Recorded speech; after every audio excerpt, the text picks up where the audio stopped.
Hi there, how are you? My name is Marsha Flemmings, and I am the author of the best selling book, Letters of Love and Legacy, A Mother's Tale of Her Journey to Her Son.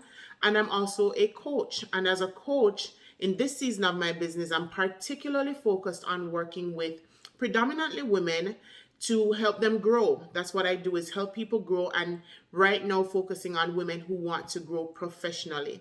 So I help them make themselves more visible inside their organizations so that they can get the promotions and the raises that they desire. And I also work with corporations to help these companies groom and develop their leadership teams. As you can well imagine, in everything that's happening in the world right now, leaders are required to show up with a lot more emotional intelligence, a lot more capability to guide their teams through challenging situations. And it's really just calling for a lot more skills that maybe some leaders did not take the opportunity to cultivate, but they are necessary in this season.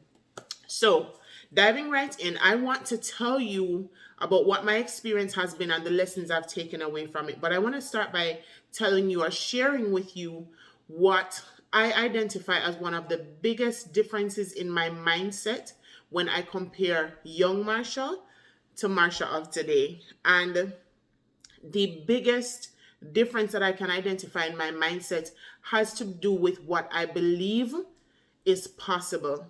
I have to tell you that as a young woman growing up, I grew up in Montego Bay, Jamaica, and particularly with the people that I was surrounded by, the environments that I was in, I somehow translated all of that to that is what is possible for me.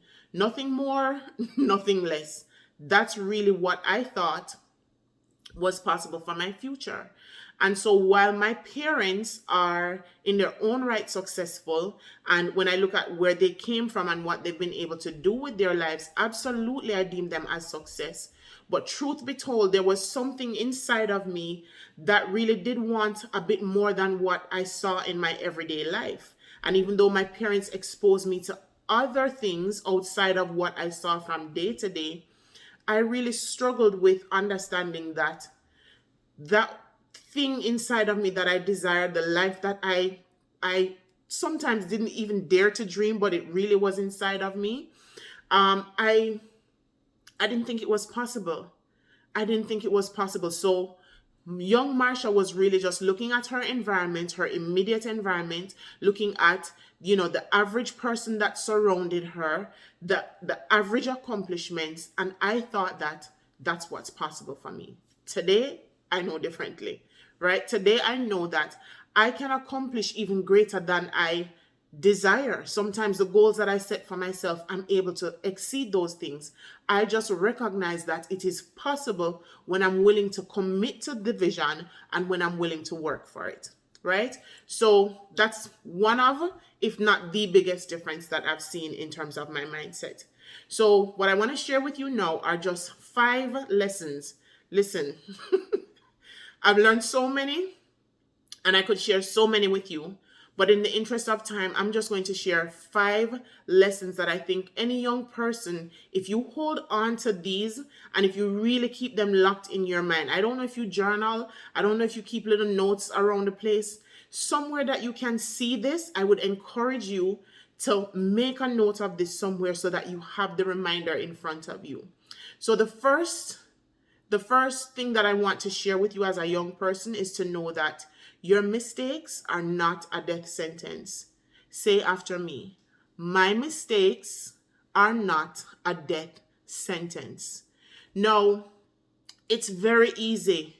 It's very easy for us to assign our mistakes, what we deem as failure, what we deem as setbacks, all of these things. It's easy for us to say, oh my God, this disqualifies me. I won't be able to do it.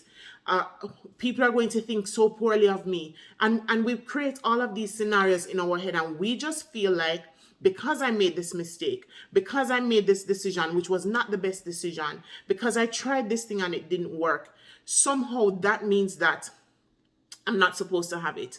Somehow that means that I'm not worthy of it. And I want to let you know that that thinking is wrong. And if you hold on to that thinking, it's going to hold you back.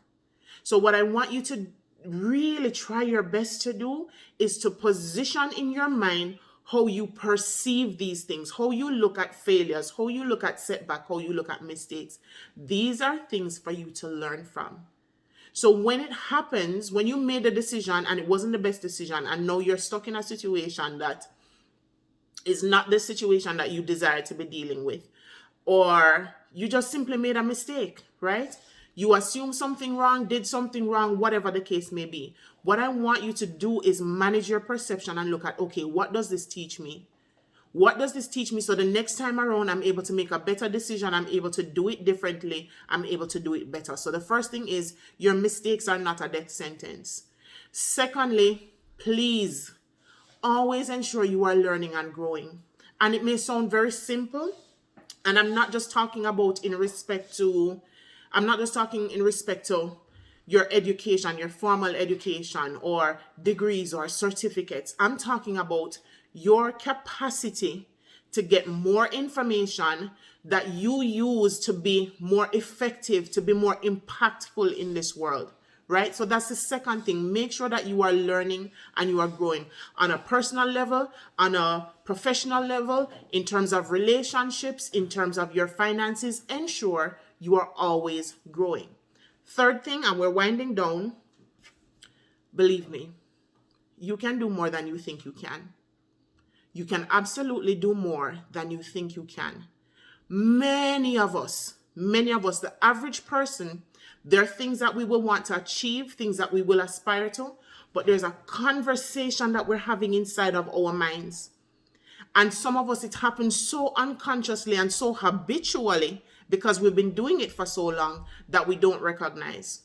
So when you start to dream of those things that you want to do, when you start to think about your aspirations, when you start to visualize your goals, pay attention to what starts happening up here.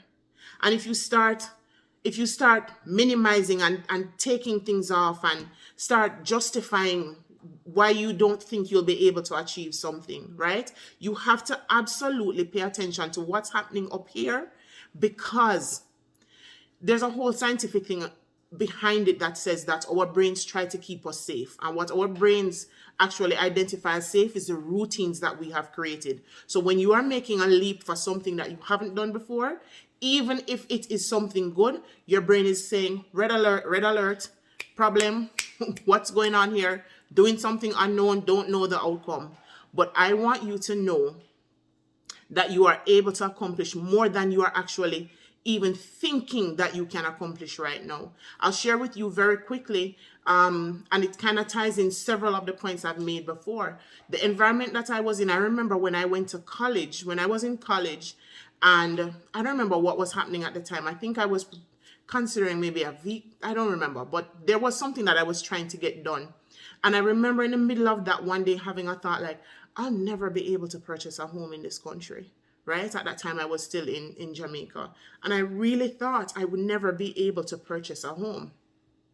And by the age of 25, I had already purchased my first home. Nobody, up until the day that I was about to do it, I had such panic in my soul because I could not have imagined that I would have been in the position to be able to do it. And I'm no different than you. I've just had certain things that have aligned, certain things that I've worked for that have produced results, and I've just been blessed, right? But I'm just letting you know that there are things possible for you that right now you are eliminating. Right? So pay attention to what's happening inside of your mind. The fourth thing is to watch those thoughts, right? And it's connected to the third thing, that you need to keep the awareness that you can do more than you think you can. So the fourth thing is tied to that, which says watch your thoughts. Watch the thoughts that you entertain. Watch the thoughts that you entertain. And this goes beyond just you. Right? It has to do with you and what you think about yourself, what you think is possible.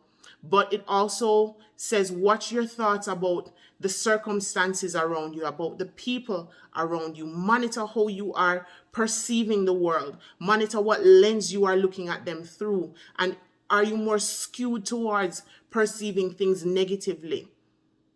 Are you more skewed towards looking at things a bit naive. Watch and evaluate your thoughts. And finally, point 5 is pay attention to who you're in proximity to, right? And depending on where you're from, you would have heard some version of mind the company you keep, or show me your friends and I'll tell you who you are. Birds of a feather flock together. You would have heard it in some way, shape, or form. The truth is we are absolutely influenced by the people, by the company that we keep. And sometimes that means that we're in the company of people who we want to go for something, and because they are maybe trying to protect you, maybe they are afraid of you failing, losing money, losing time, etc., they don't encourage you in the direction of your vision and your goals. It's not always with ill intentions, right? But if you're in company of people whose vision is just locked into here, then they won't be able to show you anything other than what's inside right here. Right? So you really want to be mindful of the people you're in proximity to, in close relationship with. How do they see the world? How do they process what is happening? Because whatever their perspective is, they are going to be giving you their input from that level of perspective. They can't give you any more than what they have. So be super mindful. And it is okay to be intentional about the relationships that you align yourself with.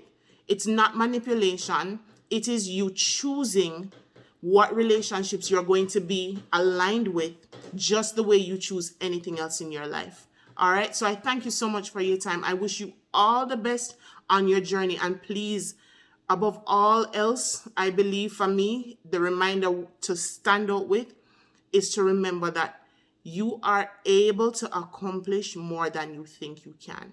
All right. Take care.